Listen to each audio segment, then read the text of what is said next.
They're the saucy seaside postcard classics that generations have grown up on.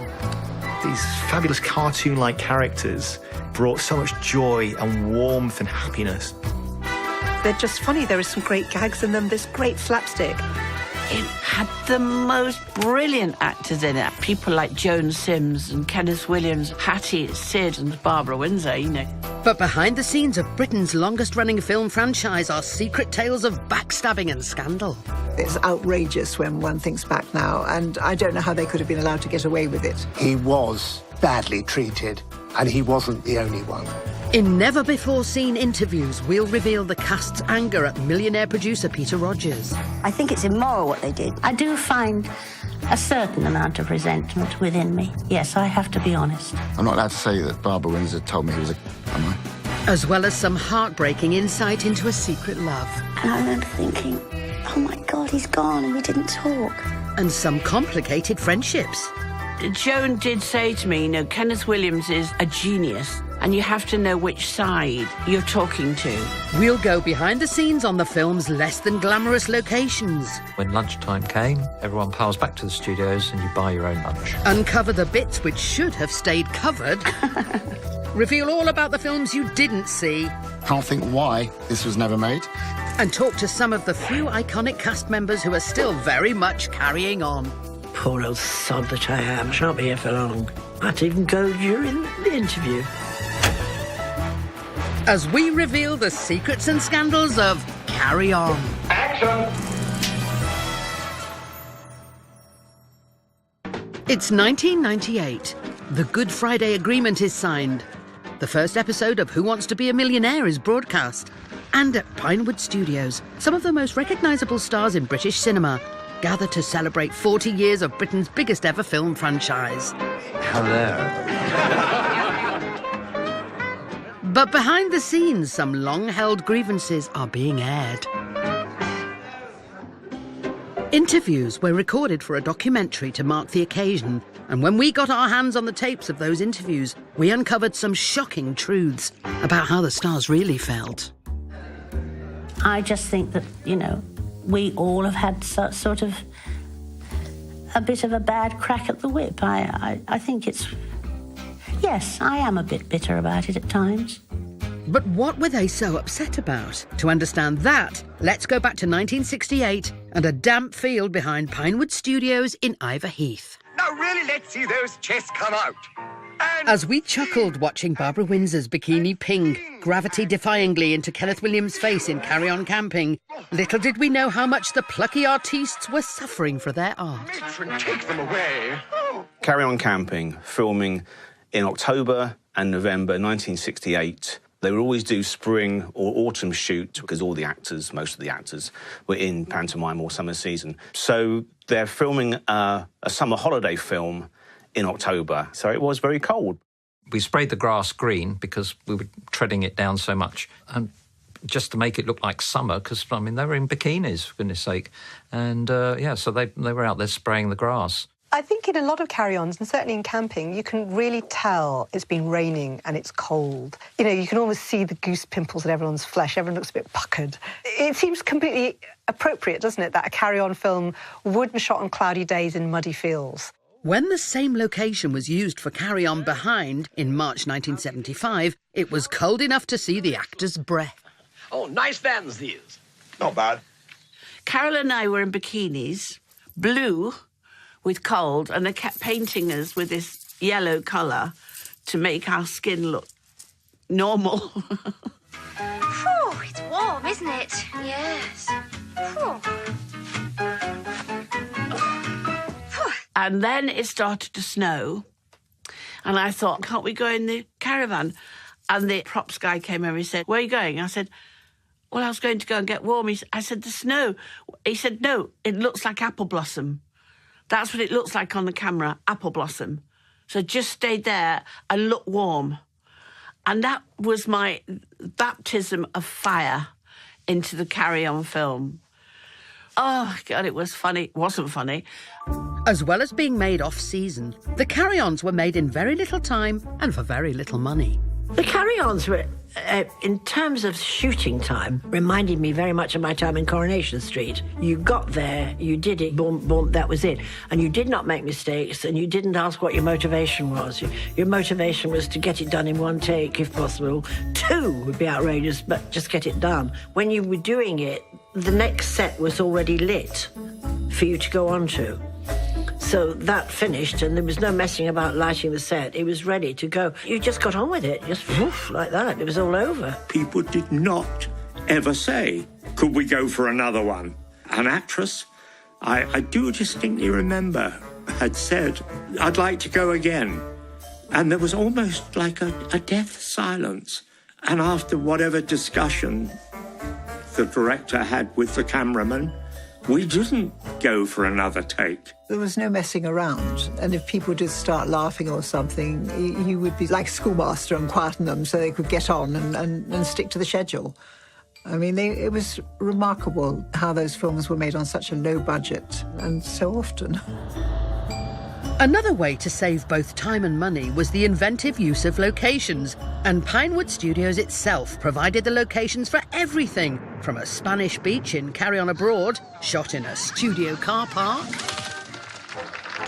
to a croquet lawn in India in Carry On Up the Khyber. And who are we playing today, Major Shorthouse? Calabar Ravens, Your Excellency. Oh, top hole. If we stayed within half a mile of Pinewood Studios, it was not classed as a location. If we go beyond the half a mile, then it was classed as location. And then, of course, we had to get caterers in, transport people, toilets, permissions to use houses, locations, whatever. So it made sense to stay within the half a mile of the studios. And when lunchtime came, everyone piles back to the studios and you buy your own lunch. Maidenhead Town Hall, a whopping 13 miles away, starred as 3 separate buildings in Carry On Doctor, I'm he's in a hurry. Carry On Again Doctor, They've started early today. and Carry On Behind.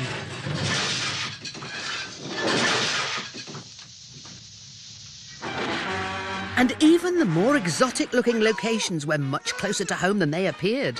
Come on, let's get out of here. The Khyber Pass in Up the Khyber was actually North Wales. Hey, wait for me. And the Sahara Desert in Follow That Camel was Camber Sands in Sussex. I think lovely Dungeness Power Station is just off to the right there. Look! The oasis! Snowdonia in Khyber really works well as the Khyber Pass because it is a mountain and there is snow on it. And I also have to confess, there was a part of me that grew up thinking that the Khyber Pass did have a gate. The Carry-Ons were box office smashes, despite the shoestring budgets they were made on. And the man in charge of stretching those budgets to their absolute limits was producer Peter Rogers. Peter Rogers always said it's economic filmmaking. It's not cheap, it's economic. Yes, he was a tough businessman, but you have to be as a film producer, certainly in those days. The great thing that I can remember him doing, as soon as he came to observe, it was his immediate thing of checking his watch. At an event celebrating his career in 2005, Rogers proudly let the audience into some of the secrets of how he kept costs down. I said, I don't want a large labour force, I only want so many. And I don't want what they call inky lunches, which means the sparks creep back onto the floor and bugger around with the lights and charge overtime or something, which has nothing to do with you. To stop that, we locked the stage doors, actually. Never been done before. Peter Rogers was notorious for saving money in every possible way he could.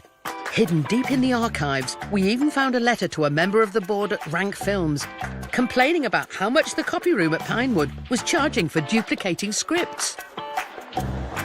The Carry-Ons were one of the British film industry's biggest successes. But the stars of the films went without many of the perks a film star might usually expect. The fact of the matter is that Peter Rogers was so tight on the budget that he wouldn't allow the cast to have a car. Do you know, I was just trying to think today as I came. I thought, how did I get there in the morning? I seem to remember it was very unpleasant. I have a feeling that we picked a bus up somewhere. And poor old Charlie Hawtrey would catch the bus from Hounslow, where he lived. He'd catch the bus to sort of Uxbridge, and then he would walk from Uxbridge to Pinewood Studios. And one day, a big car, big Rolls, stopped and called out, "Charles, Charles!" And it was Laurence Olivier. He said, "Charles, goodness gracious, where are you off to?" "I'm off to Pinewood, dear boy." And he said, "Well, don't they get you a car?" And he said, "Larry, they don't even give us the bus fare." And so he said, "Well, hop in."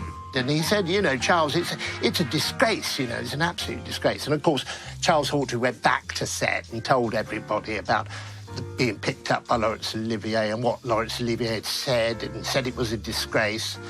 And then Kenneth Williams sort of archly said, "Oh, so that's why they didn't pick him in the Carry On films." There were even occasions when trying to save time and money almost cost, well, a lead actress. When we were filming the Bath bit, you could be in there most of the day, you were in and out of it. Mainly. I wish you'd get out of that bath now and then. Ah, you're cross. Don't you love your little Cleo? I love her as much as any man could love any woman who spends half her time up to her neck in ass's milk. Well, I only bathe 4 times a day. But at the end of one busy filming day, something had gone wrong with the bath's thermostat. But what's wrong? I'll tell you. I mean, it was like a very hot bath. And they said, "We've got to get this shot in tonight." And I went, "Whoa. Oh, OK." I said, I'll do it, but, just stand by and I'll rush in, do it, and rush out. And I was all right going down the steps. But, of course, actually, with that amount of water and the pressure, as I got to the bottom 2 steps and it went past my heart, oh, Jesus, I suddenly felt myself going. And one of the prop guys standing by, he got hold of my wig. Luckily, it was clamped to my head and pulled me towards the thing. If I'd gone under, I'd have been a goner. But with all this money being saved, what happened to the money that got made? Coming up, never-before-seen interviews reveal the cast's outrage over where the Carry On profits went. Obviously, legally, they have every right to hold on to every penny they made, but nobody knew that the Carry Ons would be so successful. And the scandal of the Carry On merchandise. 25 years after Barbara made her last Carry On film, she finds herself emblazoned on a T-shirt like that. It's Christmas 1981. The Cold War is in full flow. Arthur Scargill is elected president of the National Union of Mine Workers. And a compilation show of Carry On clips is the second most watched programme in the Christmas TV schedules. The Carry On crew must have been thrilled. One of the brainwaves that Gerald Thomas and Peter Rogers had in the 80s was to compile the films into half-hour compilation programmes for television. So they would take the old films from, 15, 20 years before, slice them all up into 25-minute chunks and bung them onto ITV and BBC. There were 2 series of compilations at the same time, pretty much. That meant, obviously, showing old clips of the Carry On films. Great. Royalties for all those you can see in them. But no, they were buyouts. They got a flat fee and that was it. So there were no royalties for anybody. It's quite scandalous. The Carry On stars' contracts had made no provision for repeats or the existence of TV, which wasn't in itself unusual, but with new versions of their work still making millions for the producers and distributors decades later, unbelievably, the cast still didn't see a penny of this money. And the fact that nobody actually benefited from all the repeats that went on television is outrageous when one thinks back now, and I don't know how they could have been allowed to get away with it. In never-before-seen interviews, recorded at the time of the 40th anniversary celebration, for the first time we can now reveal the stars' true feelings about their scandalous treatment at the hands of millionaire producer Peter Rogers. I think it's immoral what they did. They should pay us for those compilations. I don't care about the films, showing them in their entirety on television. I don't mind about that. But the compilations is wrong. There's a lot of actors who didn't earn a lot of money who could do with those few pennies. And Peter Rogers, he doesn't need it, for God's sake. Doesn't he? I was totally amazed when I did a Middle and Far East tour just before the Gulf War started. And everywhere I went, everybody said, how they loved the Carry-Ons. And I thought, this is absolutely ridiculous, you know, to come to the other side of the world. And yet we get nothing. The films were everywhere. A colorised version of Carry On Nurse was even playing in reception on the first ever episode of Casualty. And some of the actors found themselves struggling for work because they were too familiar from films they'd made more than a decade previously. You're in that little pigeonhole of being a carry-on artist. I think that other filmmakers would not ever consider putting you in one of their pictures because, oh, she's a carry-on girl, or, you know, he does the carry-ons. It's sort of a bit of a schneid way of referring to you, when in fact, you know, we hope, all of us, that we're much more versatile. Barbara Windsor, pre-EastEnders, who was not doing great. You know, she was doing Panto and Summer Season still. She was doing OK, but then she's suddenly all over the TV in these films from 15, 20 years ago, and suddenly you're that carry-on girl again, and if you go up for, you know, 12th Night or something, they're going to say, no, you can't be a serious actress because you're in the carry-ons. It was at one point a big problem because practically once a week you would see me as that young girl, and people used to get phased and say, oh, no, they never gave me a chance. I was never known as the carry-on lady until they did the compilations. But suddenly, I walked down the street and I remember some builder going, hey, carry on, bar. And I'd realised that they'd put them out the worst time they could have possibly put them out, after Coronation Street. So you had this ready-made audience. At 7:30 was Coronation Street, 15 million. And then, 8 o'clock was us. It wasn't like the cast had been paid much in the first place. I mean, our salaries never went up in the entire 30 that were made. And I believe the ladies were paid half as much as the men. I don't know for a fact, because I wasn't in the habit of reading or even discussing other people's contracts. Those contracts, stored deep in the archives, reveal that the male stars, Sid James and Kenneth Williams, would be paid £4,000 or £5,000 per film, whereas Hattie Jakes and Joan Sims were getting £2,500 to £3,000, and often considerably less. I know for a fact many actors who complained about the fee, which were notoriously bad. There was no argument about it. This was the fee offered, yay or nay. That was it. It was Peter Butterworth who taught me a big lesson about money and not asking for more. He said, whatever they offer you, just say yes. Because he didn't twice, and he was taken out of a couple of films. In those days, it used to be Lion's Corner House, where actors would gossip. And when somebody had been lucky enough to do anything connected with a carry-on film, someone would automatically say, well, you won't get rich. Peter Rogers was well aware of his stingy reputation amongst the cast members and didn't much care, as this painfully honest joke at the 40th anniversary dinner awkwardly demonstrates. Most important of all, of course, were the artists. I loved them very much and would do anything for them except pay them more money. And of course, Peter Rogers made an awful lot of money out of the Carry On series. Let's not forget that, because every Carry On film made a fortune, absolute fortune. Carry On Nurse, it started with Carry On Nurse, the second Carry On film, was the biggest selling film of 1959. You know, it made millions of pounds. And the only people who saw that were the distributors, the taxman, and Peter Rogers. Peter very much liked the best of everything. He had, over his years, 35 Rolls-Royces. I remember the iniquitous time, I think it was under Wilson's government, when the tax rate, believe it or not, was 98%. That, you think about that, every pound, you had 2p left. It's a terrifying rate. But you could offset things. And I think Peter was able somehow to offset a Rolls-Royce, which is rather clever. But it wasn't just the TV rights which were keeping money pouring into Peter Rogers' coffers. Some of the film's iconic moments and images have had a whole separate life of their own. What are you doing in here? Get out of here! I'm sorry. If I'd known you were in here, I wouldn't have come, would I? Yes, all right. Just get out of here quick before somebody comes in. haven't got any soap on that bit. 25 years after Barbara made her last Carry On film, she finds herself emblazoned on a T-shirt like that, which you could buy in a clothes store across the country. And she got paid nothing. No repeat fees, no royalties. She felt really unhappy. She told me how unhappy she felt.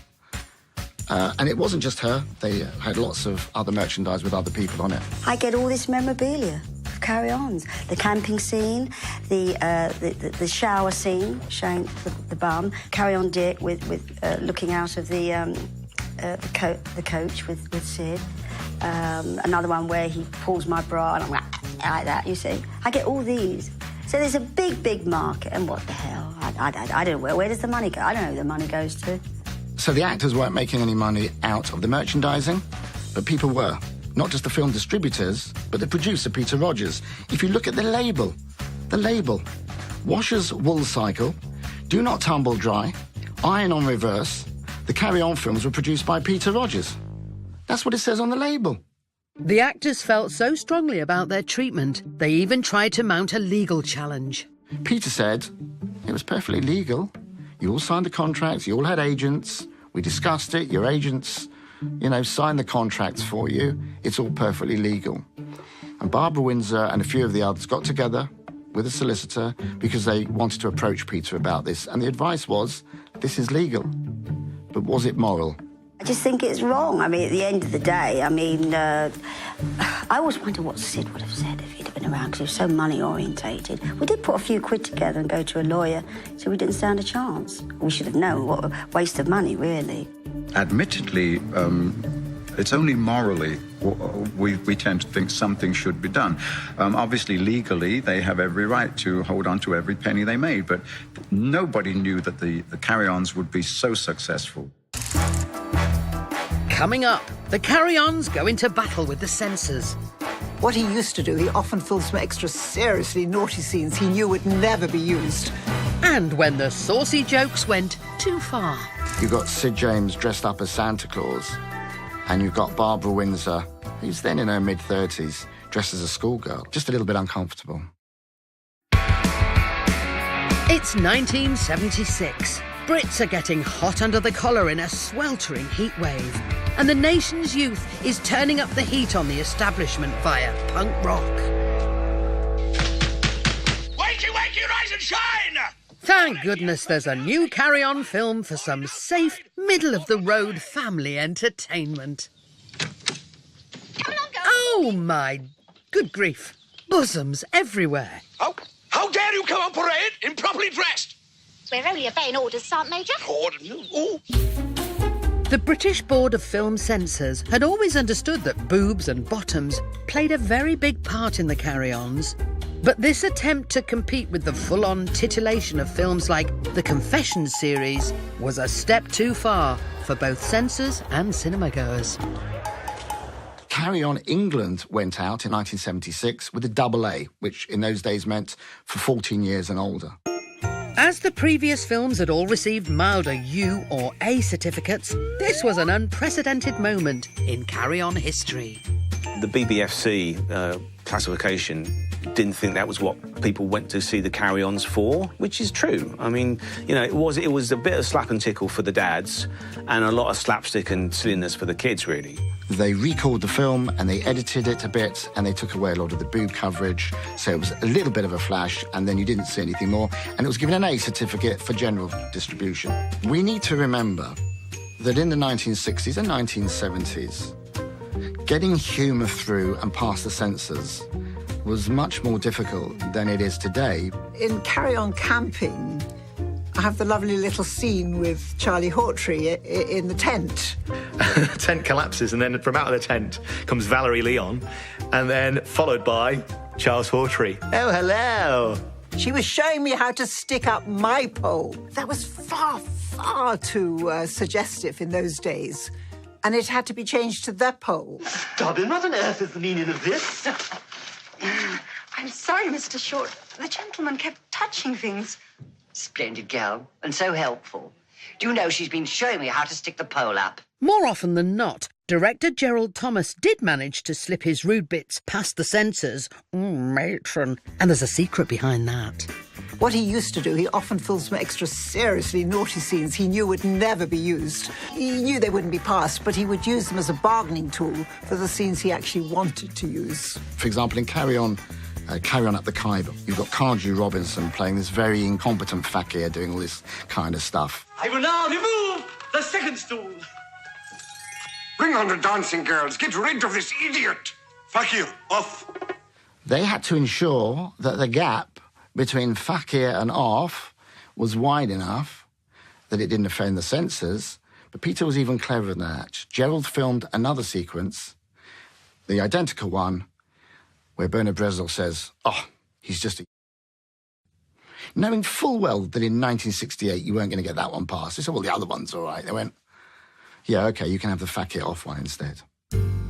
When Carry On Teacher was filmed back in 1959, the suggestive name of Joan Sim's character alarmed the censors.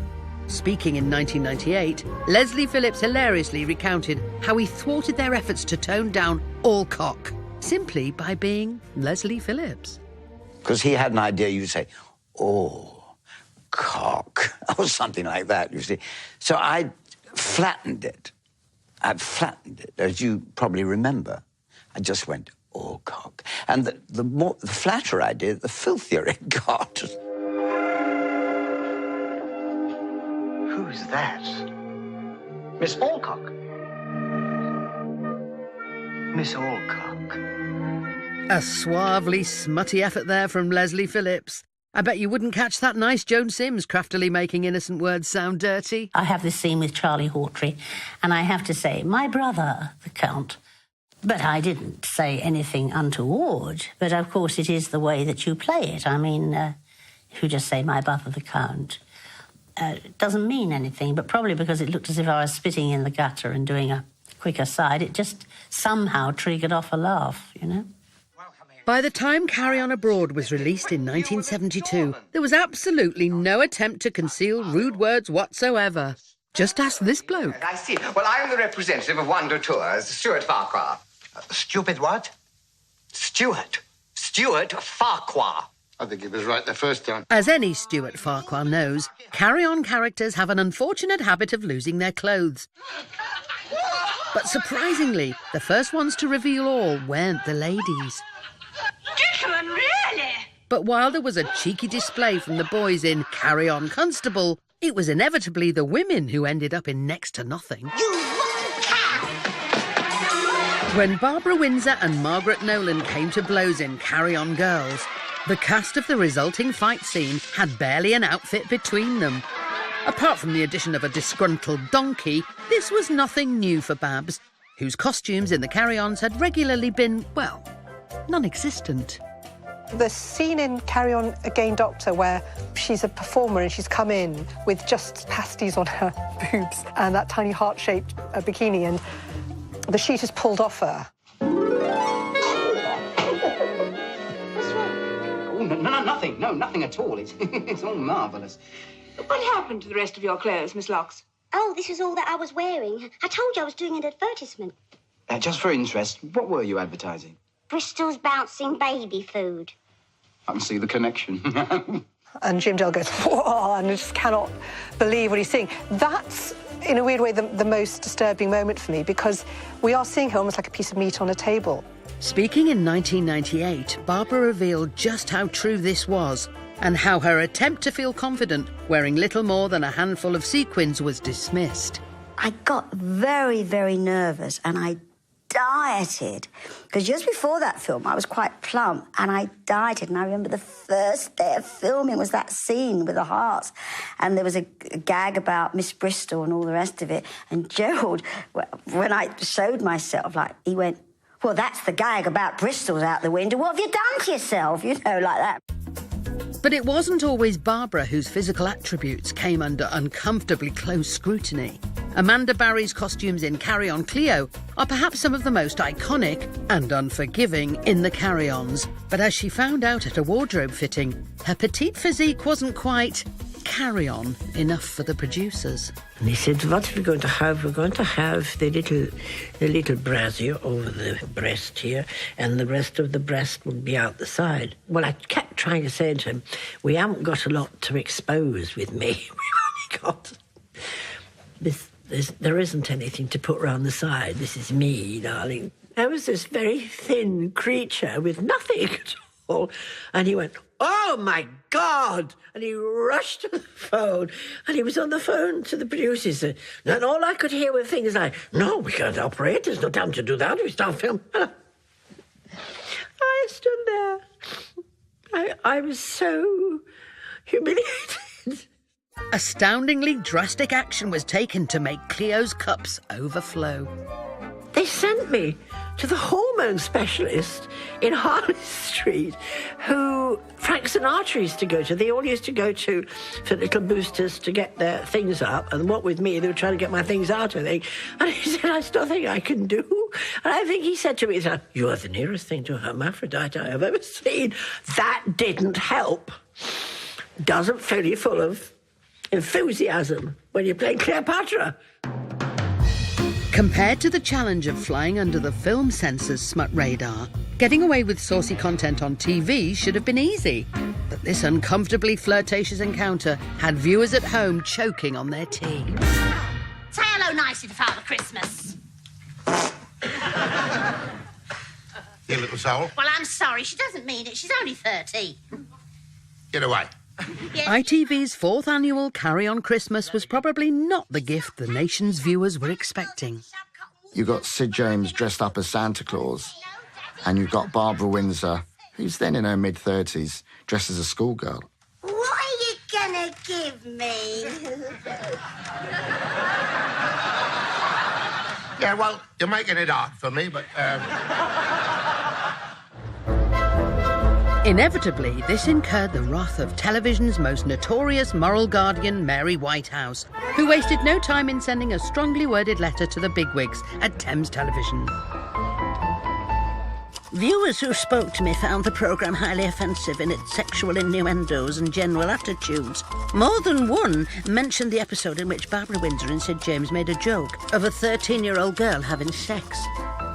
Unfortunately, it seems to be accepted that the viewer will take anything so long as it's presented as humour. This is not at all so, and if this is the thinking behind such a production, perhaps it might be reconsidered from the point of view of what is responsible rather than what we thought funny. After Carry On England, there was no return to the slap and tickle and double entendres of old. In fact, the next outing drifted even further into X-rated territory. You're doing a spoof of a sex film, you know, having been warned by the BFBC that that's not what they want in a Carry On, really, and the audience doesn't want it. And Emmanuel didn't do well at all. I will make you love me if it's the last thing I do. I think she's knackered him. There came a point where they should have said, we're not doing this anymore, because it is so far away from the fun, joyous Carry On films that we enjoyed making. The minute you have to expose your body parts to have the joke work, and that's the end of it. Coming up, the secret off-screen lives of the stars. She had a side on her which you wouldn't mess with, but of course, because she was married to who she was married to, she knew the craze. And Kenneth Williams won't stop messing about. It was a shock to have that done, even in the 60s. It's 1973. The nation celebrates as the UK finally joins the European Economic Community. 90 million people watch Billie Jean King win the Battle of the Sexes. And on the set of Carry On Girls, things seem to be carrying on as usual, as a chuckling Sid James attempts to bed a giggling Barbara Windsor. Leave it outside the door, please. Sydney, I wouldn't talk to you. But this time, something is different. In 1973, the pair had begun an affair. And unbeknownst to the audience or their co-stars, their on-set canoodling had taken on secret complications. The two you should watch if you want to see the cracks is Carry On Girls and Carry On Dick. Is this true? Oh, I cannot tell a lie, sir. I have been a bad girl. Well, it must stop right away. You hear? Oh, but Stop. sir, you see... And you can see it in their chemistry. There's a little bit of grit that's got in somehow, you know, particularly Carry On Dick. As Barbara explained when she was interviewed for Sid's biography, before this film, it didn't bother me to do all that wiggling in front of Sid. But I had a scene where I had to seduce him and I just couldn't do it. I couldn't shake everything about in front of him. The change in our relationship had put a wall between us when it came to doing things like that in a scene. Sid and Barbara's first appearance together in 1967's Carry On Doctor had certainly sent Sid's pulse racing. Hi. But they had spent many years simply as great friends.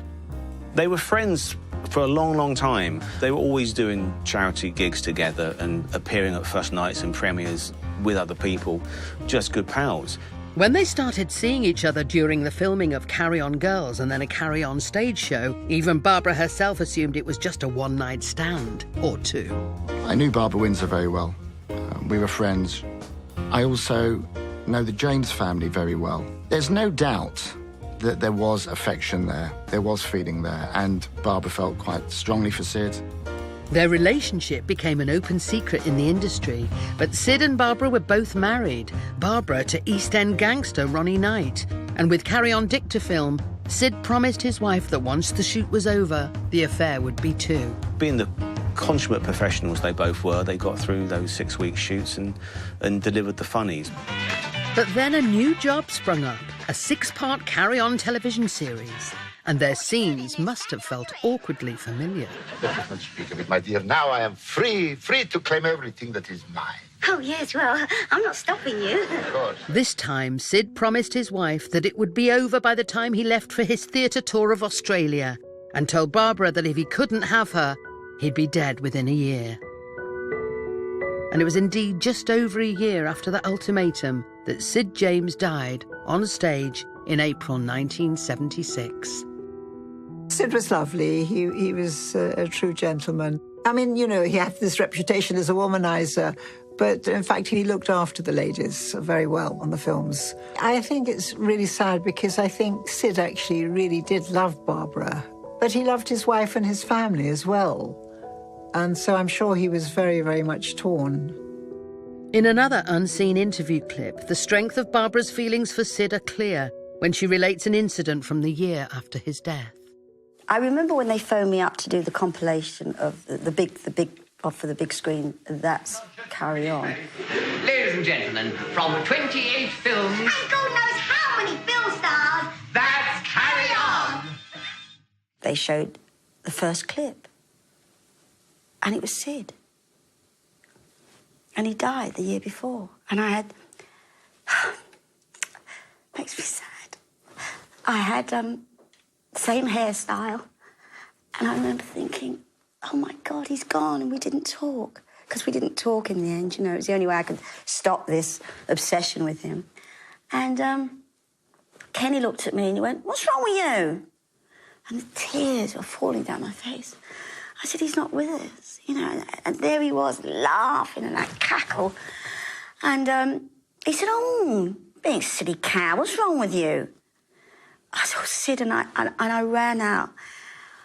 And he was lovely. He came after me. He said, oh, Bar, I'm ever so sorry. I forgot how close you were with him. And he was sweet and lovely, and we had a cup of tea. And he said, now, come on, you silly old pro. You've got to get out there and do it. So I was mopped down and I started all over again. Barbara's off-screen life, married to slightly dubious nightclub owner Ronnie Knight, was rather eye-opening to some of her castmates. Barbara was a powerhouse, absolute powerhouse. She was always very sweet, quite formidable, though. She had a side on her which you wouldn't mess with. But of course, because she was married to who she was married to, she knew the craze. And one day she said to me, would you like to go to my husband's bar in the West End? I went, oh, yes. So we went up. And it was so exciting. So we got to the door, we knocked on the door 3 times. And this went, and this guy went, yes. I said, I'm Barbara Windsor's friend. Oh, all right, love. Opened the door, and inside was a bar. Ronnie was over in the corner, his hands like that on the table, with about 5 guys round him. He came over and said, all right, any friend of Barbara's, friend of mine. And he went, all the food you want, any drinks you want, you're all right, OK? You're all right with me. This other guy comes over, he went, and he was really one of those typical kind of the nose and everything. And he went, all right, love. I went, yeah. He said, anybody disturbs you, come to me. My name is Freddie the Frog. I went, thanks, Freddie. It was just the most exciting thing that's ever happened to me. Barbara's closest friendship on the Carry-Ons was with Kenneth Williams, and it was sometimes a little too close. When Barbara was married in the 60s and she told Kenneth that she was going on honeymoon, he invited himself, not just him, but his mother and his sister, and they all went to Madeira on Barbara's honeymoon. I mean, can you imagine that? Kenneth could certainly be fun to be around. Here's a perhaps too revealing story from Carry On Behind. Sorry, Joan. Joan and I sat in the caravan waiting. She said to me, I have to go for a wee. But I'm talking about the days when the caravans didn't have toilets. You know, there were toilet blocks that you go... I said, well, there's no toilet. She said, I know. She said, just pass me that polystyrene cup. And she picked her skirt up and she was having a wee. And Kenneth Williams walked in, completely ignored what she was doing and just went, no tea for me, thank you. And walked off outside. Kenneth certainly knew how to make an entrance. I remember we were doing on Henry, there was a sequence where Kenny was the other side of a door and it was knock, knock, and then somebody said, who's there? And then Kenny said, I, Thomas Cromwell. Cromwell, quickly.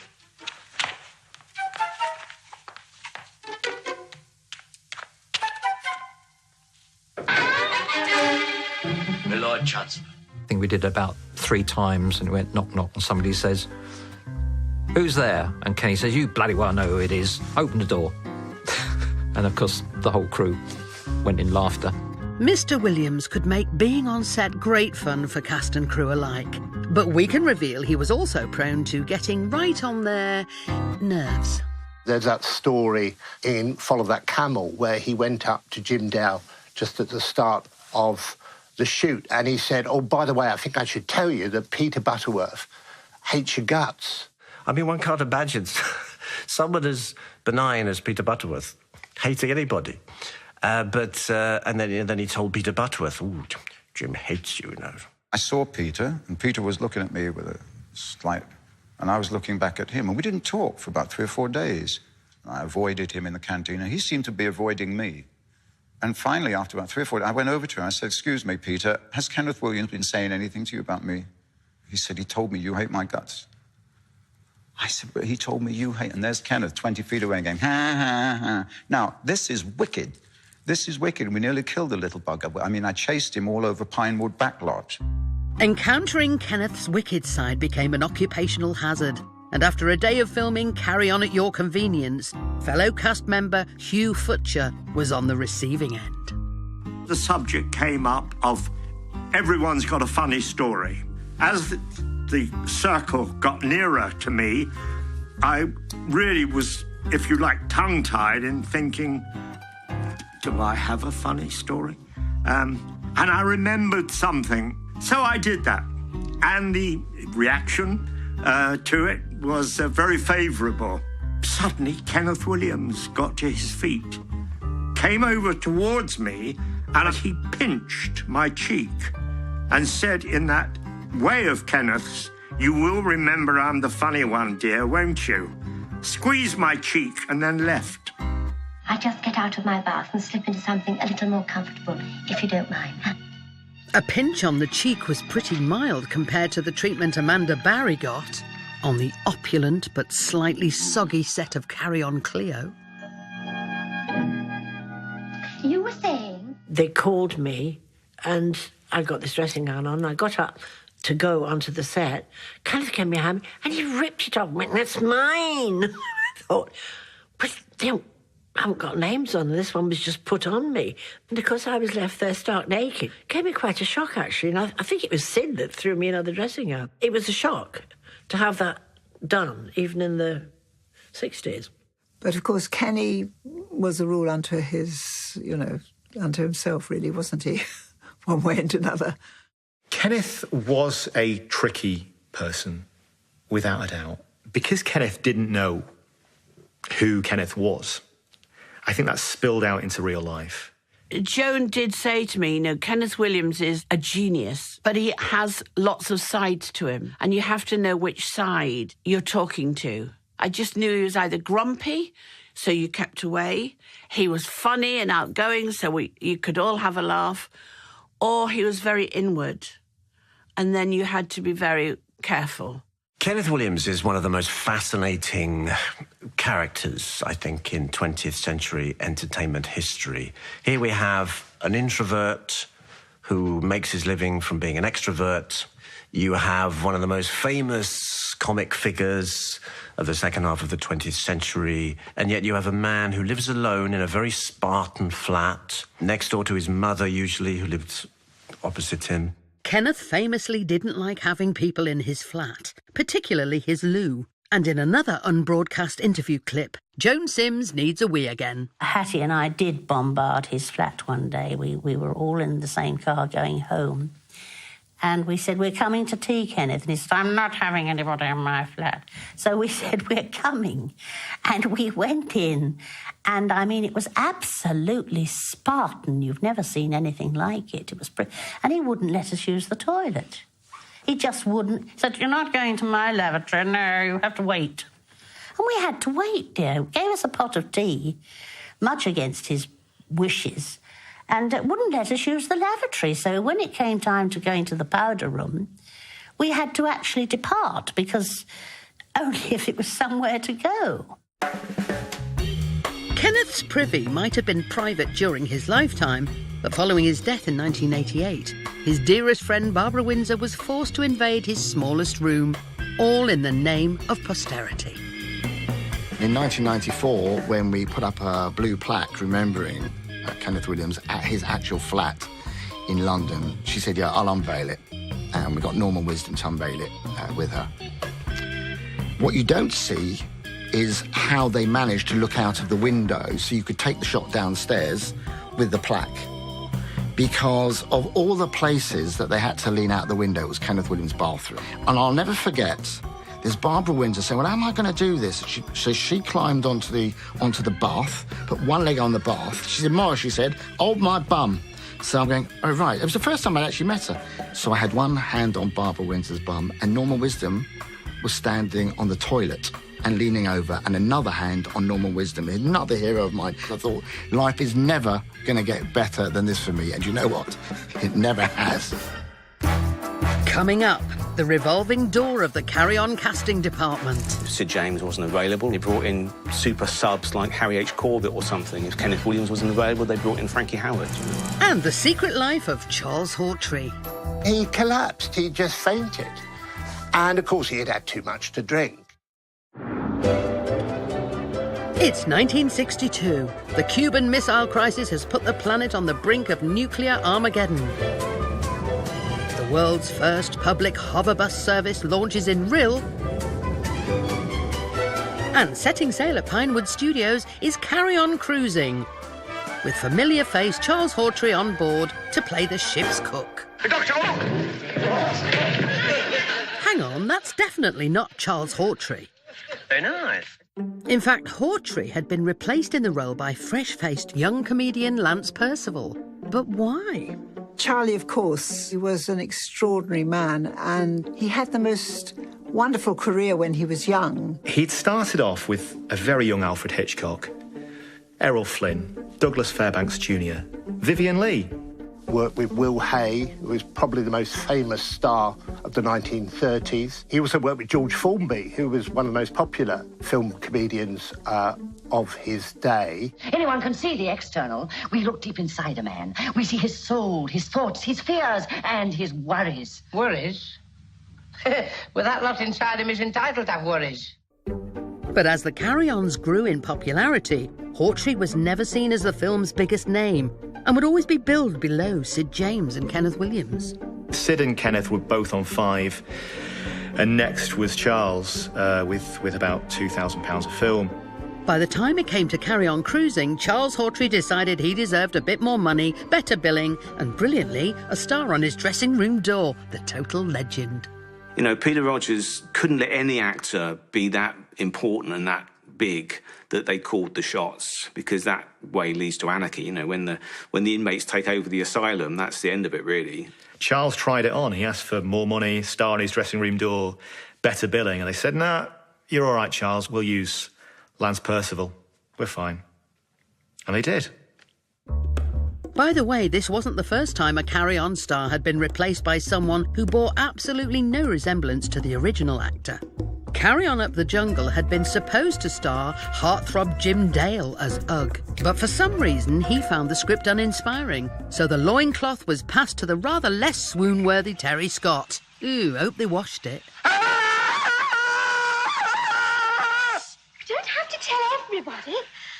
Here, night time. When Sid James was too busy to play the lead in Carry On Screaming, his last-minute replacement was the at least vaguely similar Harry H. Corbett. I mean, the character's called Sidney Bung. It's written for Sid James, right? But it's still a brilliant Carry-On film. Oh, you don't want to bother about the cases. Slow bottom. You want to learn to relax more. Take things as they come.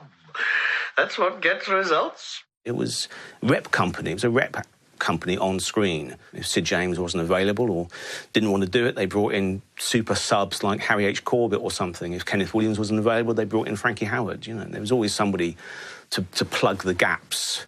But these guest stars didn't just take the coveted top billing from the regulars. When Phil Silvers joined the cast of Follow That Camel in a bid to popularise the Carry-Ons in America, he not only topped the bill, but made the salaries of the regular cast look like small change. So you're No irony was intended in this clip. Oh, sir, this isn't necessary. I have enough medals. It is a proud moment just to serve for you, sir. I don't... Oh, there's a goodie. Yes, and this one here. Solid silver. Splendid. Thank you, sir. For this appearance, Phil Silvers received a staggering £30,000 plus generous perks, in comparison to his co-stars, most of whom never earned more than £5,000. So the cast members were in and out like nobody's business. And after being dropped from Cruising, Charles Hawtrey was quickly back in the fold for Carry On Cabby and Carry On Jack. But he was soon proving a thorn in the production's side for another reason. Charles Hawtrey always liked to drink, but it was less noticeable, obviously, in the early films. By Carry On Spying, Hawtrey's drinking was affecting his ability to play some of the more physically demanding scenes. It's Kenneth Williams, Barbara Windsor in her very first Carry On, Bernie Cribbins and Charles Hawtrey, these 4 sort of British agents. And they're all on this sort of weird contraption going through and losing their clothes, as only Carry-Ons would do, and being squirted with sort of white toothpaste or all sorts of nonsense going on. It was quite a physical scene to do, and Charlie Hawtrey was not a young man then, and he collapsed. He just fainted. And, of course, he had had too much to drink. Hawtrey's drinking was possibly the reason he was dropped again for the following year's Carry On Screaming. But Peter Rogers was forced to make a U-turn. Or was it a U-bend? A journalist had written an article saying, oh, it's going to be such a shame, you know, a Carry-On film, Carry On Screaming, without Charles Hawtrey. Peter Rogers, on hearing this, thinks, well, no, we can't have this happen, especially because it's a trade publication, and everyone in the film industry will read this. Anyway, they put him in as Dan the lavatory man. Oh, you're the young fellow who's with that girl, aren't you? Yes. What do you know about it? Plenty, but it'll cost you a bit. All right. There'll be quite enough of that sort of talk. Yeah, what do you think you're doing? Who are you pushing? I'm a police detective, and I must warn you that I shall take down anything you say. All right. Trousers. He was only in it for 2 scenes, but he lit up the screen in just those 2 scenes. By this stage, sadly, Charles Hawtrey was a confirmed chronic alcoholic. He'd found it difficult to perform for many years. The drinking was getting worse and worse, and you look at those last few films, particularly his last film, Carry On Abroad, he's always swigging out of a bottle somewhere. Even out of suntan lotion, he's swigging, you know. It's part of the script.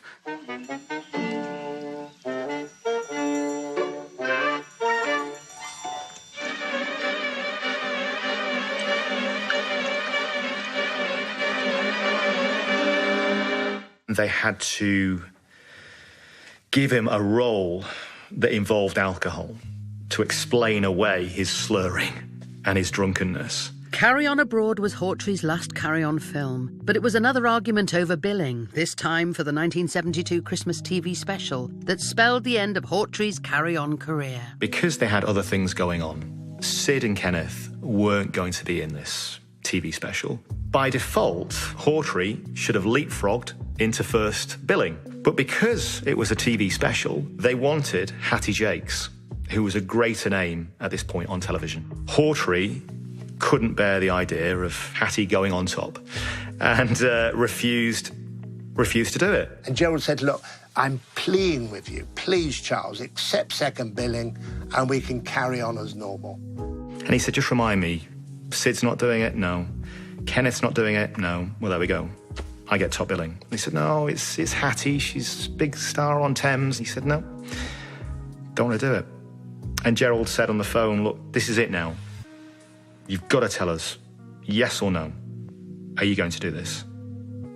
And he said, no, and put the phone down. I think it wouldn't have hurt Peter Rogers to give him top billing just that once. But Peter Rogers, that was the bottom line. He had had enough of Charlie by then. Coming up, more unseen interviews reveal the dark heart of Carry On. You're going through a bad time, and you think, my God, where's the next bit of money coming from? Where's the next rent going to be paid? And will Peter Rogers change his ways? I got a phone call from Peter saying, oh, Maurice, I'd like you to come in and sign something for me. He says, I want you to witness my will. It's 1984. The Provisional IRA fails in its attempt to assassinate Margaret Thatcher in the Brighton hotel bombing. It was an attack that struck at the very heart of the establishment. Britain's top musicians release a charity single in aid of Ethiopia. And 8 years after the end of the Carry On films, one of their stars is about to hit the papers again, and not for the right reasons. 4 years before he died in 1988, Charles Hawtrey had a fire at his house in Deal. And it was a particularly ferocious fire. So Charles Hawtrey made a dash for it. He was absolutely naked. And someone found a blanket and wrapped it around him. And of course, he didn't have his toupee, which he hated being caught without his toupee. And someone took a photograph. The next day, it was, front page news. According to Charles's friends, the fire was deliberate. It was by a young man who had spent the night with Charles, had demanded payment, but he refused to pay. And so this young man set fire to his sofa. We've already revealed a bit about the cast's anger at not getting a share of the film's enormous profits over the years. But there was more to this than just griping.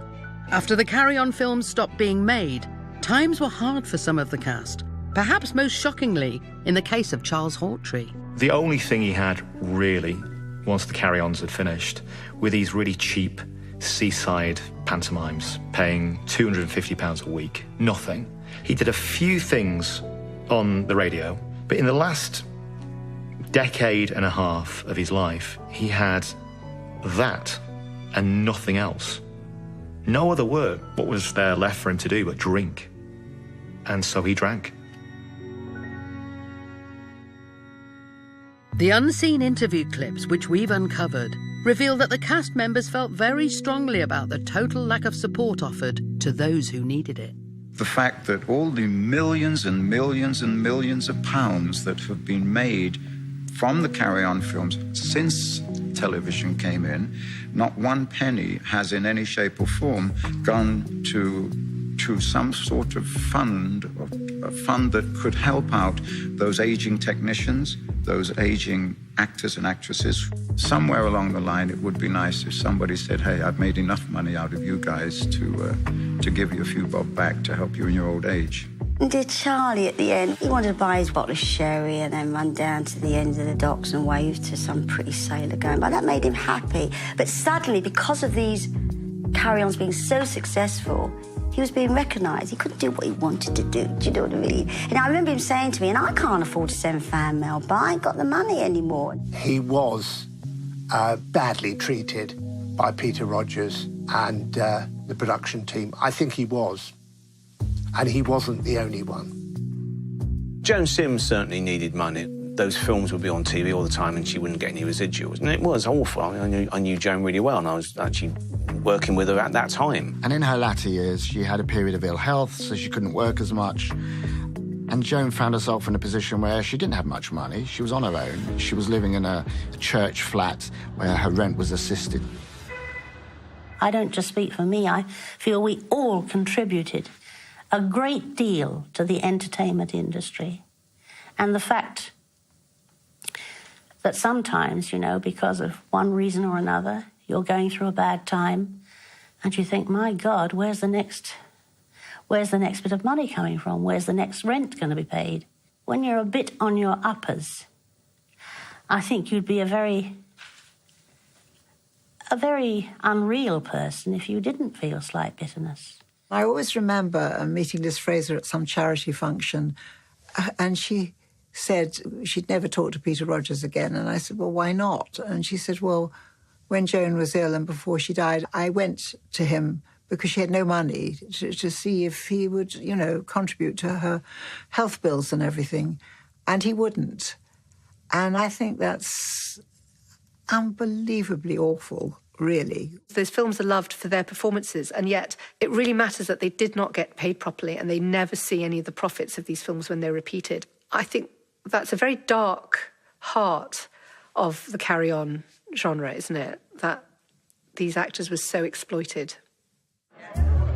In later years, though sadly too late for the likes of Charles Hawtrey, Joan Sims and countless others, Peter Rogers did try to do right by the carry-on team. I got a phone call from Peter saying, oh, Maurice, I'd like you to come and sign something for me. He says, I want you to witness my will.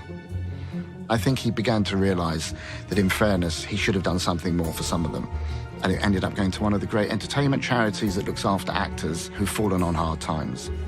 I find Peter Rogers to be an exploitative profiteer when it comes to the cast. Because commendable though it was for him to leave the carry-on royalties to charity, fantastic. But during his lifetime, there were charity cases all around him who could have done with that money then. In one more unseen interview from before his late burst of generosity, Peter Rogers had this to say. They did the deal with the agent, and the agent did the deal with me, and that's that. I don't see why I should go back and say, oh, I feel terribly sorry for you. Have this as £5,000. Never paid enough. Peter Rogers' attitude to his cast was shockingly cold, but his commitment to the carry-on name was enduring. Peter Rogers never gave up. He thought that by tapping into what was in the national psyche at the time, particularly on television, that might be the way forward. And so, for example, there was the big hit that was Dallas at the time, J.R. Ewing, Bobby Ewing, all that kind of stuff. And there was they wrote a script called Carry On Dallas. I've got a copy of it here. Carry On Dallas, characters. So instead of J.R. Ewing, we've got R.U. Ramming, Fireball Groin, Orson Upshaft, Theo Clapp, and so they go on. Can't think why this was never made. Other ideas Peter Rogers tried to get away in the 1980s included cashing in on the popularity of Neighbours with Carry On Down Under, and a return to the medical arena with Carry On Again Nurse, which got so close to being made that Gerald Thomas, Bernard Bresslaw and Jack Douglas went on TV to do their best to promote it to this insultingly incredulous interviewer. I mean, why on earth bring them back after 10 years? I mean, they were magic at the time, but haven't things rather moved on? Well, they have, but really we're bringing them back more or less by public demand. We've had an enormous amount of pressure and correspondence in the last 6 months. But are they still going to be the same? Is it still going to be sort of tits and bums and innuendos? And... Yes, maybe bums and tits instead, but it's going to be the same, yes. There was one last hurrah in 1992 with Carry On Columbus, though it didn't quite capture the original Carry On magic. I've been counting the ship's crew. There seem to be several men missing. Missing? Yes. Where, for example, is the shipwright? He's aloft. And what's he doing? He's shortening the spritsail yard. And the sailmaker? Oh, he's aloft as well. Doing what? He's sewing up the slash in the spritsail that the shipwright made with his saw while he was shortening the spritsail yard. You know, Richard Wilson, Maureen Lipman, Bernard Cribbins, Rick Mail. But nobody, not even Jim Dale, could save Carry On Columbus. Apart from the occasional blip, the Carry-Ons are a distinctly British institution. And though they may be dated, we'll carry on enjoying them for years to come.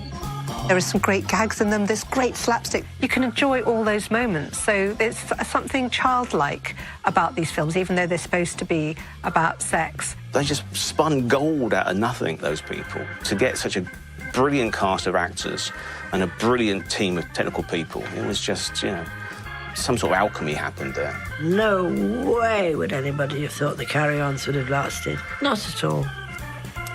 And yet people do still enjoy them, don't they? I think. Jane Seymour's turning detective in our brand new murder mystery on Channel 5. Harry Wilde Investigates starts next Saturday at 8. And tonight, from Mark Ruffalo's plot spoiler to a stunt disaster for Tom Cruise. When classic films go horribly wrong is brand new next.